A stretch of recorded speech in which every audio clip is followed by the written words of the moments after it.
दोस्तों, अगर आपको रहस्यमयी कहानियाँ पसंद है तो इस चैनल को सब्सक्राइब करना ना भूलें। मुझे सब्सक्राइबर्स की बहुत ज़रूरत है। 5 लिटिल पिग्स पिछला पार्ट मैंने डिस्क्रिप्शन में दिया है। द यंग सॉलिसिटर जॉर्ज मेह्यू बहुत सावधान और सीधा साधा था। उसे ये केस याद था, लेकिन बहुत साफ नहीं। उस समय उसके पिता इस केस को संभाल रहे थे। वो खुद तो बस 19 साल का था। हाँ, केस ने काफी हलचल मचा दी थी, क्योंकि क्रेल बहुत मशहूर आदमी था। उसकी पेंटिंग्स बहुत अच्छी थी, बहुत ही अच्छी। 2 तो टेट में भी लगी थी। हालांकि इसका इस केस से कोई मतलब नहीं था।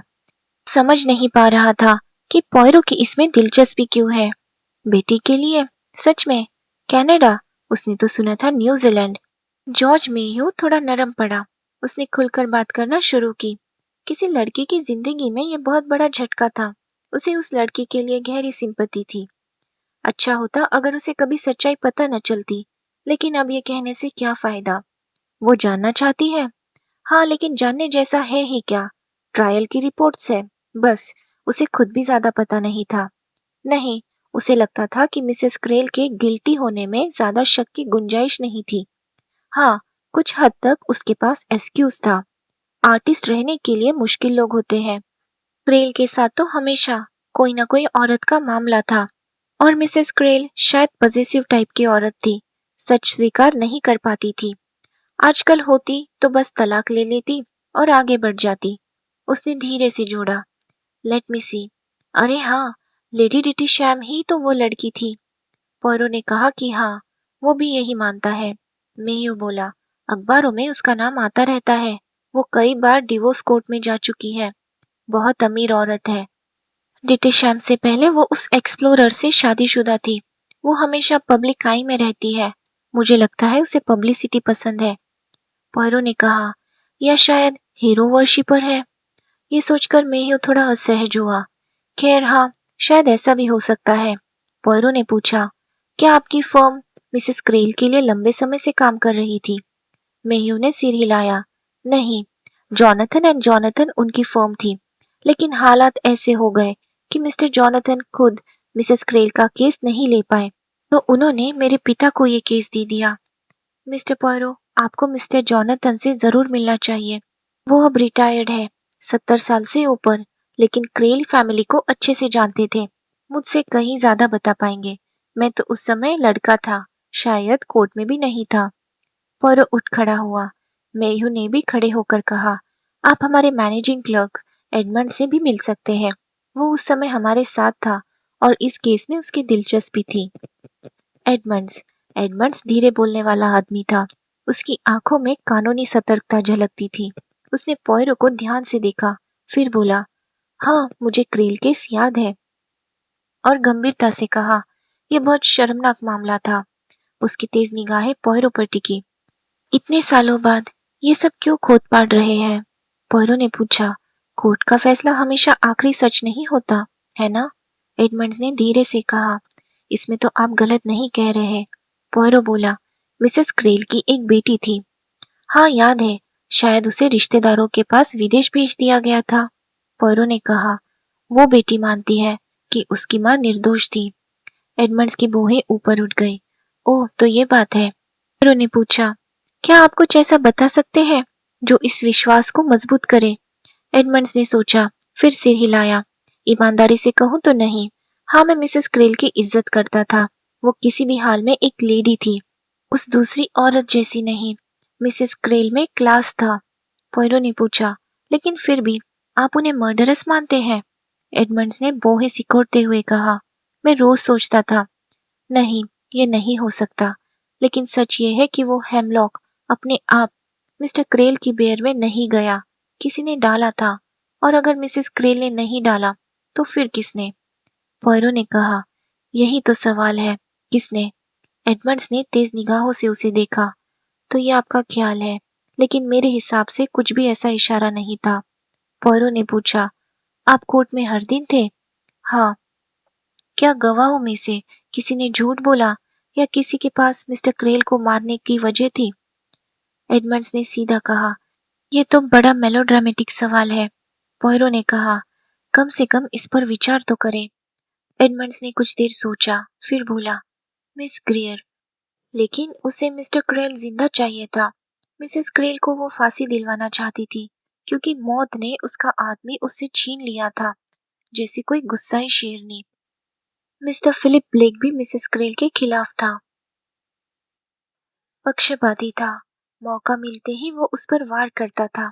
लेकिन मैं कहूंगा कि अपनी सोच के अनुसार वो ईमानदार था। वो मिस्टर क्रेल का बहुत अच्छा दोस्त रहा था। उसका भाई मिस्टर मेरेडिथ ब्लेक गवाह के रूप में बहुत खराब था। अस्पष्ट, हिचकिचाने वाला, अपने जवाबों को लेकर कभी पक्का नहीं लगता था। मैंने ऐसे कई गवाह देखे हैं। देखने में लगता है जैसे झूठ बोल रहे हो, जबकि असल में सच बोल रहे होते हैं। मिस्टर मेरेडिथ ब्लेक कुछ भी जरूरत से ज्यादा नहीं कहना चाहता था। इसी वजह से वकील ने उससे और भी बातें निकलवा ली। वो उन शांत स्वभाव के सज्जनों में से था जो जल्दी घबरा जाते हैं।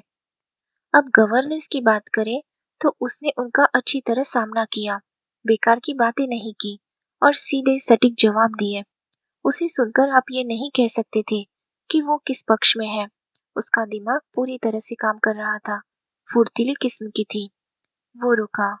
मुझे हैरानी नहीं होगी अगर उसे पूरे मामले के बारे में ज्यादा पता था जितना उसने बताया। मुझे भी हैरानी नहीं होगी, हर्क्यूल पोयरोट ने कहा। उसने मिस्टर अल्फ्रेड एडमंड के झुर्रियों वाले तेज नजर वाले चेहरे को गौर से देखा। चेहरा बिल्कुल शांत और भावहीन था, लेकिन हर्क्यूल पोयरोट सोच रहा था कि क्या उसे कोई इशारा मिल गया है। The old solicitor mister Caleb Jonathan Essex में रहते थे। कुछ विनम्र चिट्ठियों के आदान प्रदान के बाद पोयरोट को एक निमंत्रण मिला, लगभग शाही अंदाज में, डिनर और रात रुकने का। Old solicitor mister Caleb Jonathan Essex में रहते थे। लेटर्स के एक शालीन आदान प्रदान के बाद पोयरोट को एक इनवाइट मिला, इतना भव्य जैसे किसी राजा का न्योता, डिनर और नाइट स्टे के लिए। बुजुर्ग साहब वाकई अलग ही पर्सनालिटी थे। यंग जॉर्ज मेयो की फीकी पर्सनालिटी के बाद मिस्टर जॉर्ज पुराने विंटेज पोर्ट के ग्लास जैसे लग रहे थे, गहरे और असरदार। उनकी बातें शुरू करने का अपना तरीका था। करीब आधी रात को जब वो पुरानी खुशबूदार ब्रांडी का सिप ले रहे थे, तब जाकर वो खुलकर बात करने लगे। उन्होंने हर्क्यूल पोयरोट की इस बात की सराहना की कि उसने उन्हें जल्दबाजी में कुछ भी पूछने को मजबूर नहीं किया। अब अपने टाइम पर वो क्रेल फैमिली के बारे में डिटेल में बोलने को तैयार थे। हमारी फर्म ने क्रेल्स की वाकई कई पीढ़ियों को जाना है। मैं एमियस क्रेल, उसके पिता रिचर्ड क्रेल और उसके दादा एनोक क्रेल तीनों को जानता हूँ। सबके सब कंट्री स्क्वायर्स थे, जिन्हें घोड़ों से ज्यादा इंसानों में दिलचस्पी नहीं थी। औरतों को पसंद करते थे, आइडिया से दूर भागते थे, आइडियाज पर भरोसा नहीं करते थे। लेकिन रिचर्ड क्रेल की बीवी आइडिया से भरी हुई थी, सेंस से ज्यादा आइडियाज। वो पोएटिक और म्यूजिकल थी, हार्प बजाती थी, सेहत कमजोर थी, पर सोफे पर पड़ी रहती थी और खूबसूरत लगती थी। किंग्सली की एडमायरर थी, इसलिए बेटे का नाम एमियस रखा। पिता को नाम पसंद नहीं था, लेकिन मान गए। एमियस को माँ से कला का शौक और पिता से ईगो मिला। सारे क्रेल ईगो से भरे थे, दूसरों का नजरिया ही नहीं मानते थे। कुर्सी के हत्थे पर हल्की उंगलियों से थपथपाते हुए बूढ़े आदमी ने पोयरोट को तेज नजरों से देखा। मिस्टर पोयरोट, शायद मैं गलत हूँ, लेकिन मुझे लगता है कि आप कैरेक्टर में इंटरेस्ट रखते हैं। पोयरोट ने कहा, हाँ, मेरा हर केस इसी से जुड़ा होता है। जॉनथन बोले, हाँ, क्रिमिनल का असली कैरेक्टर पहचानना, दिलचस्पी। हमारी फर्म में क्रिमिनल केसेस कभी लिए नहीं गए, इसीलिए हमने मिसेस क्रेल का केस नहीं लिया। मेहव्स ने केस लिया, डिप्लिच को हायर किया, केस को काफी ड्रामेटिक बनाया। पर उन्होंने ये नहीं समझा कि कैरोलिन उसकी ड्रामेटिक स्टाइल में फिट नहीं होगी। वो ड्रामेटिक औरत थी ही नहीं।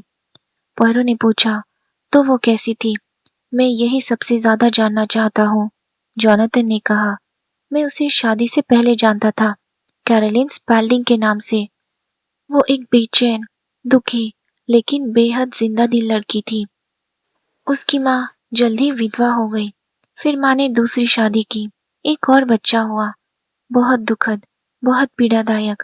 ये नौजवान जोशीले किशोर उम्र की जलन। वो जलती थी बेहद। एक अफसोसजनक घटना हुई। बेचारी लड़की ने बाद में खुद को दोषी माना। लेकिन आप जानते हैं मिस्टर पॉयरो, ऐसी बातें हो जाती है। उस उम्र में ब्रेक्स लगाना नहीं आता। ये समझदारी उम्र के साथ आती है। पॉयरो ने पूछा, क्या हुआ था? उसने उस बच्चे यानी बेबी को मारा। अपनी ही सौतेली बहन। एक पेपर वेट उस पर फेंक दिया। बच्चे की एक आंख की रोशनी चली गई और चेहरा स्थायी रूप से बिगड़ गया। मिस्टर जॉनथन ने लंबी सांस ली। आप अंदाजा लगा सकते हैं कि इस बारे में एक साधारण सवाल ने ट्रायल में कितना असर डाला होगा। उन्होंने सिर हिलाया। इससे ये धारणा बनी कि कैरोलिन क्रेल का गुस्सा काबू में नहीं रहता। ये सच नहीं था, बिल्कुल सच नहीं था। उन्होंने आगे कहा, कैरोलिन स्पॉल्डिंग अक्सर एल्डरबेरी आती थी। घुड़सवारी अच्छी करती थी, उत्साही थी। रिचर्ड क्रेल उसे पसंद करते थे। वो मिसेस क्रेल की सेवा करती थी। नर्सिंग में कुशल थी। डायना क्रेल, एमियस की बहन, और वो दोस्त सी थी। फिलिप और मेरेडिथ ब्लेक, पास की जमीन के लड़के भी अक्सर आते थे। फिलिप हमेशा एक लालची, औरतखोर सा लड़का था। मुझे वो कभी पसंद नहीं आया, लेकिन कहते हैं कि वो अच्छी कहानियां सुनाता है और वफादार दोस्त माना जाता है। मेरेडिथ नाजुक मिजाज का था, पौधों, तितलियों और पक्षियों का शौकीन। शिकार करने की बजाय देखने में दिलचस्पी थी। उस समय के हिसाब से ये माता पिता के लिए निराशाजनक था। कोई भी बच्चे हंटिंग, शूटिंग, फिशिंग वाली पारिवारिक परंपरा में फिट नहीं हुए। एमियस मजबूत, हैंडसम, मर्दाना एमियस एक पेंटर बन गया। दुनिया की सबसे अजीब बात, मेरा तो मानना है कि रिचर्ड क्रेल ये सदमा बर्दाश्त नहीं कर पाए और मर गए। और फिर एमियस ने कैरोलिन स्पॉल्डिंग से शादी की। वे हमेशा झगड़ते रहते थे, लेकिन ये एक लव मैच था। दोनों एक दूसरे के दीवाने थे। लेकिन एमियस, बाकी क्रेल परिवार की तरह, एक ईगो से भरा इंसान था। वो कैरोलिन से तो प्यार करता था, लेकिन कभी उसकी परवाह नहीं करता था। उसकी जिंदगी में आर्ट हमेशा पहले आता था, किसी भी औरत से पहले। और उसके अफेयर्स होते थे जो उसे प्रेरित करते थे, लेकिन काम पूरा होते ही वो उन्हें छोड़ देता था। वो रोमांटिक नहीं था, सेंटिमेंटल नहीं था, और सिर्फ शारीरिक सुख का दीवाना भी नहीं था। एकमात्र औरत जिसके लिए वो सब कुछ महसूस करता था, वो उसकी पत्नी थी, और कैरोलिन ये जानती थी, इसीलिए बहुत कुछ सहती थी। शायद ये सिलसिला चलता रहता अगर एल्सा ग्रेयर बीच में ना आती। मिस्टर जॉनथन ने सिर हिलाया। पॉयरो ने पूछा, एल्सा ग्रेयर के बारे में क्या? मिस्टर जॉनथन ने अचानक से कहा, बेचारी लड़की। तो आप उसके लिए ऐसा सोचते हैं? शायद इसीलिए कि मैं अब बूढ़ा हो गया हूँ। लेकिन मिस्टर पॉयरो, मुझे लगता है कि जवानी की असहायता मुझे बहुत छूती है। जवानी बहुत नाजुक होती है, बहुत आत्मविश्वासी और बहुत मांग करने वाली। उठकर वो बुककेस के पास गया, एक किताब निकाली, उसे खोला, पन्ने पलटे और फिर पढ़कर सुनाया। If that thy bent of love be honorable, the purpose of marriage, send me word tomorrow. यह है जूलियट के शब्द, प्यार में डूबी हुई जवानी की आवाज। कोई झिझक नहीं, कोई रोक टोक नहीं, नहीं तथाकथित मॉडेस्टी। यह है हिम्मत, जिद और जवानी की तेज रफ्तार। शेक्सपियर जवानी को अच्छी तरह जानते थे। जूलियट ने रोमियो को चुना, डेस्डेमोना ने ओथेलो को अपना कहा। नौजवानों को कोई शक नहीं होता, न डर, न अहंकार। पॉयरो ने सोचा, तो एल्सा ग्रेयर ने भी आपसे जूलियट के शब्दों में बात की? हाँ, वो किस्मत की लाडली थी, जवान, खूबसूरत, अमीर। उसने अपना साथी ढूंढ लिया, लेकिन कोई जवान रोमियो नहीं, बल्कि एक शादीशुदा, उम्रदराज पेंटर। एल्सा ग्रेयर के पास खुद को रोकने वाला कोई कोड नहीं था। बस एक ही कोड था, जो चाहिए ले लो, जिंदगी एक ही बार मिलती है। वो आह भरकर पीछे झुका और धीरे धीरे कुर्सी के हत्थे पर उंगलियां थपथपाई। एक शिकार करने वाली जूलियट, जवान, बेखौफ, लेकिन बेहद नाजुक, अपनी सारी बाजी एक बड़े दांव पर लगा दी और लगता था कि वो जीत गए। लेकिन आखिरी पल में मौत आ गई और वो जिंदा, खुश, जोशीली एल्सा थी, वो भी उसी पल मर गई। बस बची एक ठंडी, सख्त और नफरत से भरी औरत, जो उस औरत से पूरी रूह से नफरत करती थी जिसके हाथ ने ये किया। उसकी आवाज बदल गई। माफ कीजिए, थोड़ा मेलोड्रामा हो गया। असल में वो एक साधारण, कुछ कुछ असभ्य युवती थी जिनका नजरिया भी वैसा ही था। रोज वाइट यूथ, पैशनेट, पेल जैसी बातें छोड़ दे तो क्या बचता है? बस एक औसत सी लड़की जो किसी नए बड़े हीरो को ढूंढ रही है जिसे वो अपने खाली पेडेस्टल पर बिठा सके। पोरो ने कहा, अगर एमियस क्रेल मशहूर पेंटर न होते। मिस्टर जोनाथन ने तुरंत हामी भरी। बिल्कुल, आपने बिल्कुल सही पकड़ा। ऐसी एल्सास इस दुनिया में हीरो वर्शिपर होती है। आदमी ने कुछ किया हो, कोई पर्सनालिटी हो, तो ही उसके पीछे भागेगी। कैरोलिन क्रेल अलग थी। देखिए, वो तो बैंक क्लर्क या इंश्योरेंस एजेंट में भी कुछ पहचान सकती थी। कैरोलिन ने एमियस क्रेल को एक आदमी के रूप में प्यार किया, पेंटर के रूप में नहीं। कैरोलिन क्रेल असभ्य नहीं थी, एल्सा ग्रेयर थी। उसने जोड़ा, लेकिन वो जवान थी, सुंदर थी और मेरी नजर में बेहद दयनीय। हर्क्यूल पोयरो उस रात सोचते सोचते सोया। उसे व्यक्तित्व का पजल बहुत आकर्षित कर रहा था। एडमंड्स, जो क्लर्क था, उसकी नजर में एल्सा ग्रेयर में कोई क्लास नहीं था। मिस्टर जोनाथन के लिए वो जूलियट थी और कैरोलिन क्रेल, हर इंसान ने उसे अलग नजर से देखा था। मॉन्टेग्यू डेप्लिच ने उसे हार मानने वाली एक क्विटर कहा था। फॉग के लिए वो रोमांस की पहचान थी। एडमंड्स के लिए वो बस एक लेडी थी। मिस्टर जोनाथन ने उसे तूफानी, उथल-पुथल भरी औरत कहा। हर्क्यूल पोयरो की नजर में वो कैसी होती? उस सवाल का जवाब ही उसे लगता था उसके मिशन की सफलता तय करेगा। अब तक जिनसे भी उसने बात की थी, उनमें से एक भी इंसान को इस बात पर शक नहीं था कि वो चाहे जैसी भी थी, कैरोलिन क्रेल एक मर्डरस थी। Police superintendent, x superintendent hello ने अपनी पाइप से सोचते हुए कश लिया। वो बोले, यह आपका बड़ा अजीब सा आइडिया है मिस्टर पोयरो। पोयरो ने धीरे से माना, हाँ, शायद थोड़ा अजीब है। हेल बोला, देखिए, ये सब बहुत पुरानी बात है। पोयरो को अंदाजा था कि ये वाक्य को वो बार बार सुनने वाला है। शांति से कहा, हाँ, ये तो मुश्किल और बढ़ा देता है। हेल ने सोचा, पुराना मामला फिर से छेड़ना, अगर कोई ठोस मकसद हो तो। पोयरो ने कहा, मकसद है क्या? सच को सिर्फ उसके अपने लिए तलाशना मुझे अच्छा लगता है और आप उस लेडी को भूल नहीं सकते। हेल ने सिर हिलाया, हाँ, उसकी तरफ से सोच सकता हूँ, लेकिन माफ कीजिए मिस्टर पोयरो, आप बहुत चालाक आदमी हैं। आप चाहे तो उसे कोई कहानी बनाकर सुना सकते हैं।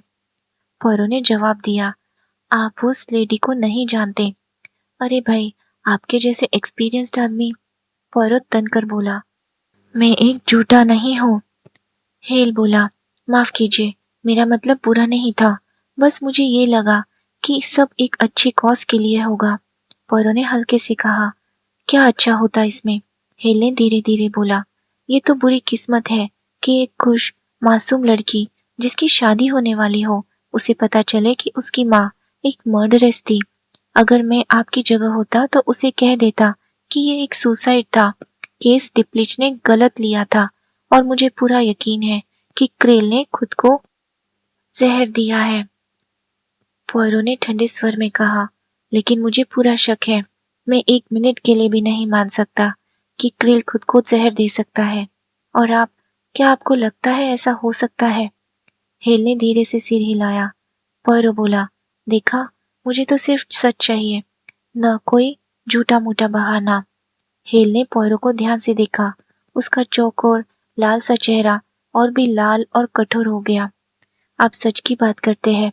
मैं साफ साफ कहना चाहता हूँ कि क्रेल केस में हमने सच ही पाया।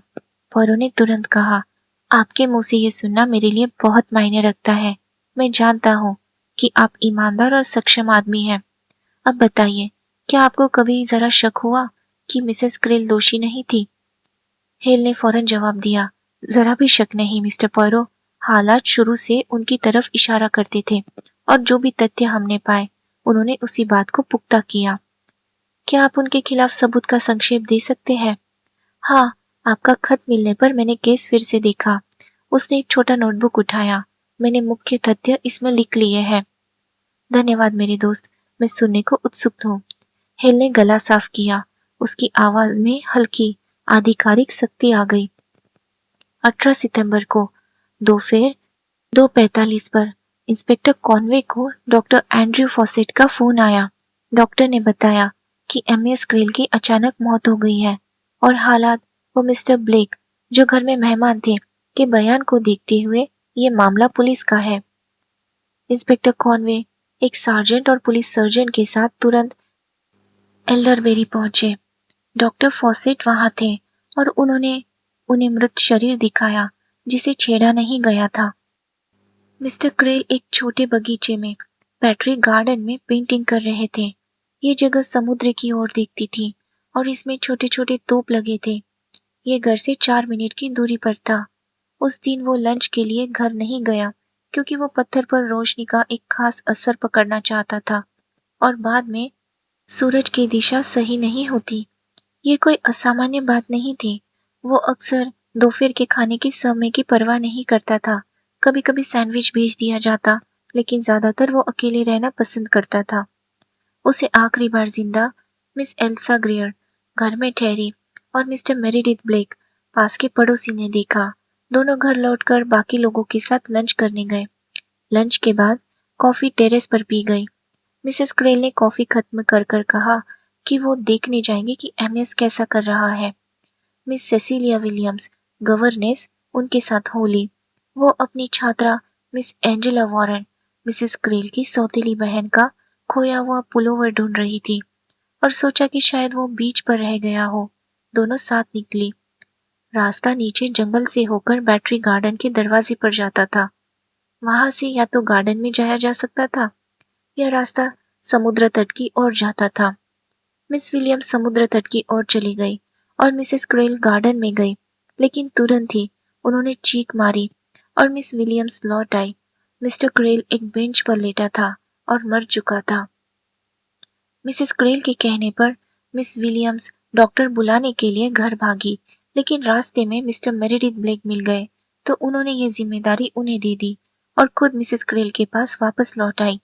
डॉक्टर फॉसेट 15 मिनट बाद पहुंचे और तुरंत समझ गए कि मौत को कुछ समय हो चुका है। उन्होंने समय दोपहर 1 से 2 बजे के बीच बताया।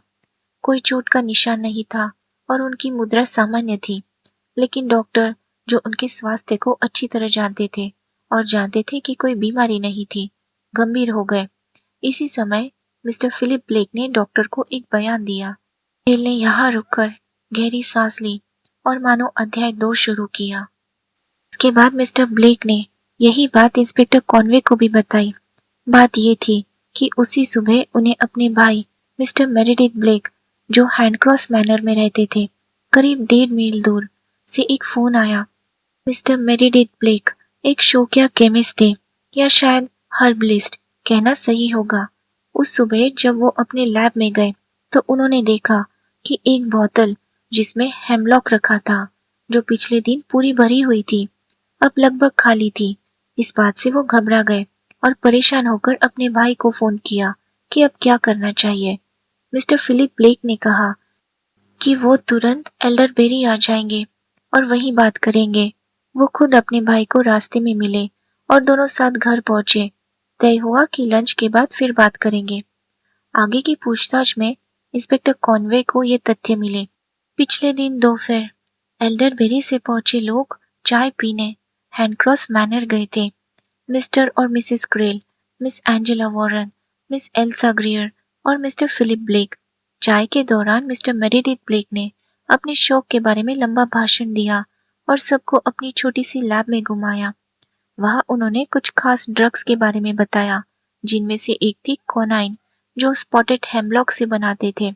उन्होंने इसकी प्रॉपर्टी समझाई, अफसोस जताया कि अब फार्माकोपिया से गायब हो गई है और बताया कि छोटे डोसेस में ये खांसी और अस्थमा में फायदेमंद होती है। बाद में उन्होंने इसकी जहरीली प्रॉपर्टीज भी बताई और मेहमानों को एक ग्रीक लेखक का अंश पढ़कर सुनाया, जिसमें इसके असर का वर्णन था। सुपरिटेंडेंट हिल यहाँ रुके, अपनी पाइप भरी और अध्याय 3 शुरू किया।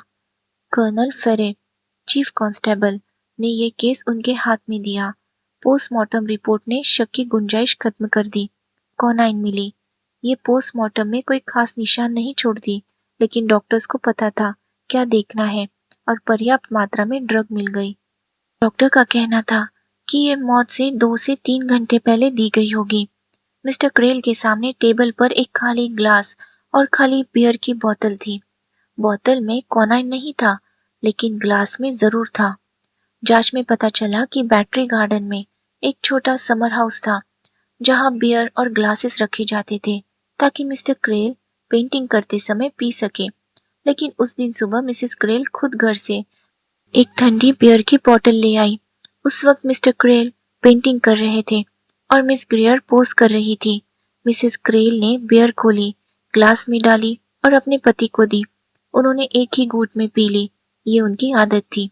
फिर मुंह बनाया, ग्लास नीचे रखा और कहा, आज सब कुछ अजीब टेस्ट दे रहा है। मिस ग्रेयर ने हंसकर कहा, लीवर होगा, लीवर की वजह से ऐसा होता है। और मिस्टर क्रेल बोले, कम से कम ये बियर ठंडी तो है। हेल रुका।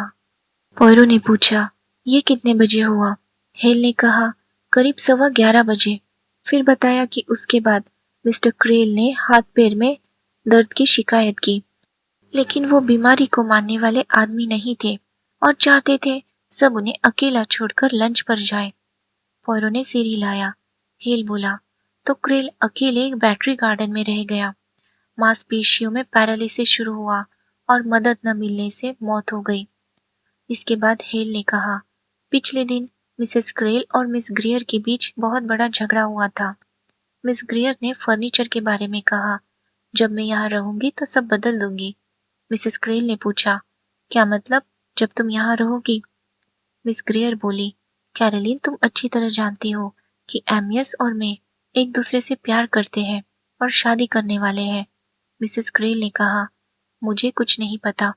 मिस ग्रेयर ने कहा, अब तो जान गई। तभी मिस्टर क्रेल कमरे में आए तो मिसेस क्रेल ने उनसे पूछा, क्या यह सच है कि तुम एल्सा से शादी करने वाले हो? पॉयरो ने पूछा, और मिस्टर क्रेल ने क्या कहा?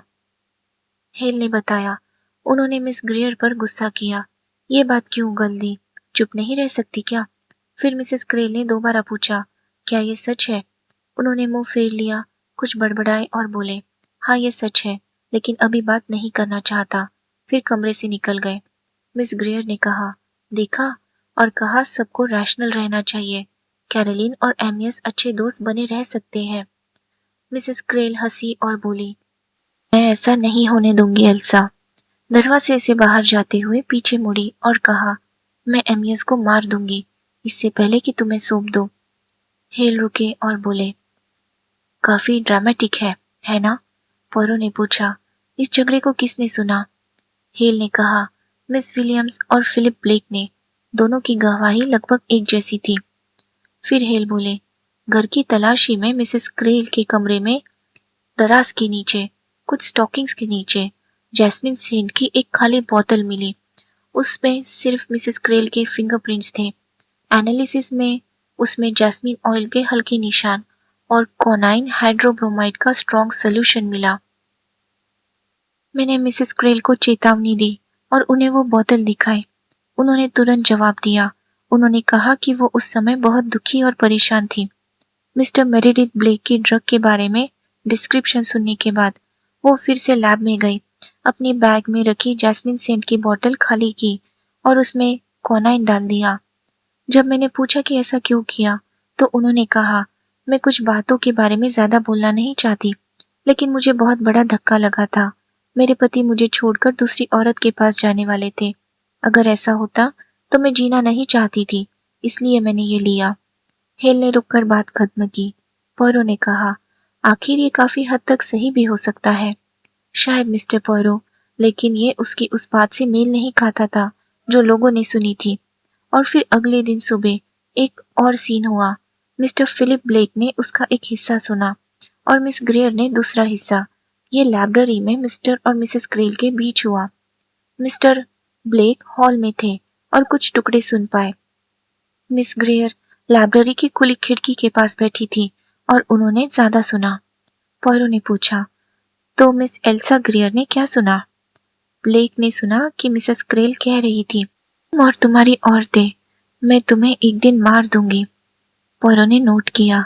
यानी सुसाइड का कोई जिक्र नहीं। नहीं, बिल्कुल नहीं। मिस ग्रेयर की गवाही भी लगभग ऐसी ही थी।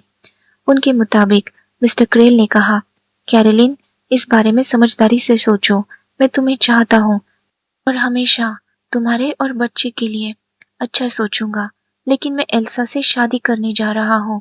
हमने हमेशा एक दूसरे को आजाद छोड़ा है। मिसेस क्रेल ने जवाब दिया, ठीक है, मत कहना कि मैंने तुम्हें चेतावनी नहीं दी थी। उसने पूछा, तुम्हारा क्या मतलब है? और मिसेस क्रेल बोली, मेरा मतलब है कि मैं तुमसे प्यार करती हूँ और तुम्हें खोने नहीं दूंगी। मैं तुम्हें मार दूंगी, लेकिन उस लड़की को नहीं दूंगी। पॉयरो ने हल्का इशारा किया। मुझे लगता है कि मिस ग्रेयर का ये मुद्दा उठाना बहुत नासमझी थी। मिसेस क्रेल आसानी से अपने पति को डिवोर्स देने से मना कर सकती थी। हेल ने कहा, इस पर भी हमारे पास कुछ गवाही थी। मिसेस क्रेल ने मिस्टर मेरिडिथ ब्लेक पर आंशिक भरोसा किया था। वो पुराने और भरोसेमंद दोस्त थे।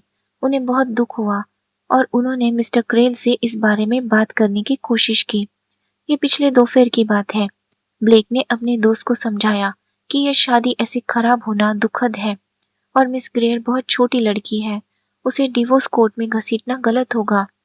मिस्टर क्रेल ने हंसते हुए कहा, वो तो एल्सा का आइडिया है ही नहीं। वो कोर्ट में नजर आएगी नहीं। हम इसे बाहर ही सेटल कर लेंगे। पॉयरो बोला, तो और भी ज्यादा मूर्खतापूर्ण हुआ मिस ग्रेयर का इस तरह फटना। सुपरिटेंडेंट हेल ने कहा, अरे आप तो जानते ही हैं औरतों को सीधे एक दूसरे पर टूट पड़ती है। ये वैसे भी मुश्किल हालात थे। मुझे समझ नहीं आता मिस्टर क्रेल ने ऐसा होने कैसे दिया। मेरिडिथ ब्लेक के मुताबिक वो अपनी पेंटिंग पूरी करना चाहता था। क्या ये आपको सही लगता है? पॉयरो ने कहा, हाँ मेरे दोस्त, मुझे सही लगता है। हेल ने कहा, मुझे नहीं, ये तो मुसीबत बुलाना था। पॉयरो ने कहा, शायद वो अपनी एल्सा पर नाराज था कि उसने इस तरह बात छेड़ी। हेल ने कहा, हाँ था। मेरिडिथ ब्लेक ने कहा भी, लेकिन अगर पेंटिंग पूरी करनी थी तो तस्वीरें खींचकर उनसे काम कर सकता था। पॉयरो ने सिर हिलाया, नहीं, मैं क्रेल को समझ सकता हूँ। शायद उस समय उसके लिए पेंटिंग ही सब कुछ थी। लड़की को शादी करनी थी, लेकिन पेंटिंग जरूरी थी। उसने सोचा होगा कि विजिट के दौरान बात खुलेगी नहीं, लेकिन लड़की ने ऐसा नहीं सोचा। औरतों के लिए प्यार पहले आता है। हेल ने कहा, अरे मुझे पता है। पॉयरो ने कहा, मर्द और खासकर आर्टिस्ट अलग होते हैं। हेल ने कहा, आर्ट? ये आर्ट की बातें तो मैं कभी नहीं समझ पाया। वो पेंटिंग तो टेढ़ी मेढ़ी थी, जैसे उस लड़की को दांतों में दर्द हो। पॉयरो ने कहा, फिर भी आप एमियस क्रेल के आर्ट की महानता को नहीं जानते। नॉनसेंस, हेल ने कहा, क्यों न कुछ अच्छा और खूबसूरत बनाया जाए। पॉयरो ने कहा, कुछ लोग अजीब जगहों में ही खूबसूरती देखते हैं। हेल ने कहा, लड़की तो सुंदर थी, बस बहुत मेकअप और कम कपड़े पहनती थी। उस समय मुझे बहुत शौक लगा था। पॉयरो ने कहा, आपको ये बातें तो अच्छे से याद है। थोड़ी शरारत से। हेल ने लाल होते हुए कहा, बस इंप्रेशन बता रहा हूँ। पॉयरो ने कहा, तो मिसेस क्रेल के खिलाफ मुख्य गवाह फिलिप ब्लेक और एल्सा ग्रेयर थे। हेल ने कहा, हाँ। दोनों बहुत जोर से बोले। गवर्नेस को भी प्रोसिक्यूशन ने बुलाया था। उसने मिसेस क्रेल के पक्ष में गवाही दी, ईमानदारी से, बिना कुछ छुपाए। पॉयरो ने कहा, और मेरिडिथ ब्लेक? हेल ने कहा, वो बहुत परेशान थे। खुद को दोष देते रहे कि उन्होंने ड्रग बनाई। कॉनाइन शेड्यूल 1 पॉइजन एक्ट के तहत आता है, तो कॉरोनर ने भी उन्हें डांटा। वो पब्लिसिटी से बचने वाले जेंटलमैन थे। पॉयरो ने कहा, क्या मिसेस क्रेल की छोटी बहन ने गवाही दी? हेल ने कहा, नहीं, जरूरत नहीं पड़ी। वो उस समय वहां नहीं थी जब मिसेस क्रेल ने धमकी दी थी। बस इतना देखा कि मिसेस क्रेल ने रेफ्रिजरेटर से बियर निकाली और सीधे नीचे ले गई। डिफेंस चाहती तो उसे बुलाकर कह सकती थी कि बियर में कुछ छेड़छाड़ नहीं हुई, लेकिन ये बहुत नामुमकिन था क्योंकि हमने कभी दावा नहीं किया कि कॉनाइन बियर बॉटल में थी।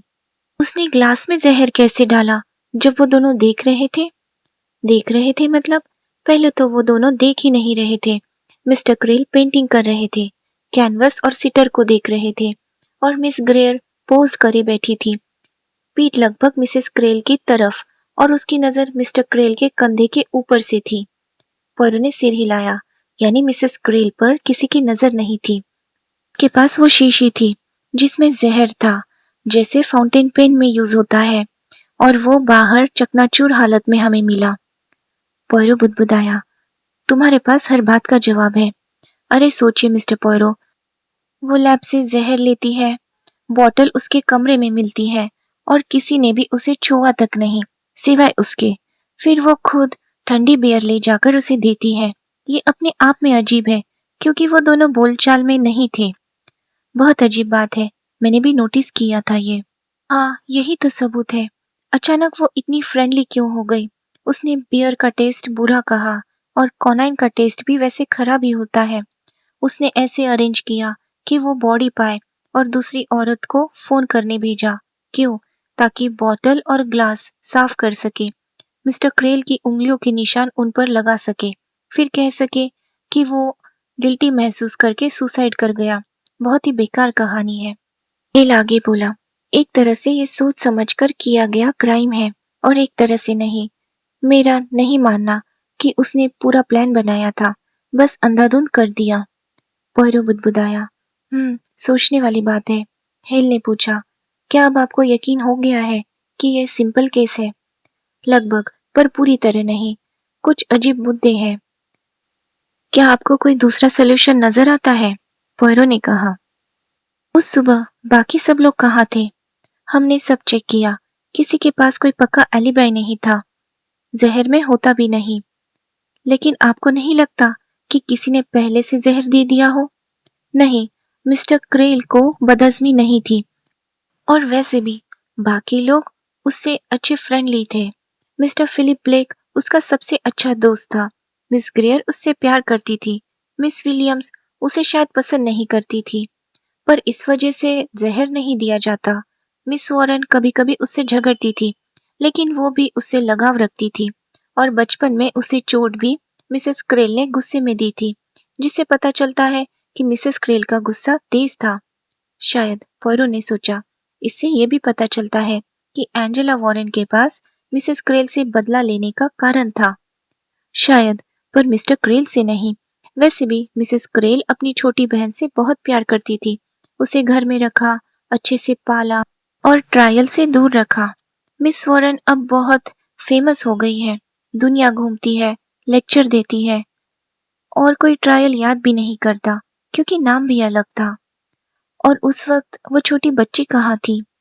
नर्स के साथ अपनी नानी लेडी ट्रांसलियन के यहाँ। पोयरो ने सिर हिलाया, समझ गया। हेल बोला, मर्डर वाले दिन मिस ग्रेयर ब्रेकफास्ट के बाद टेरेस में थी।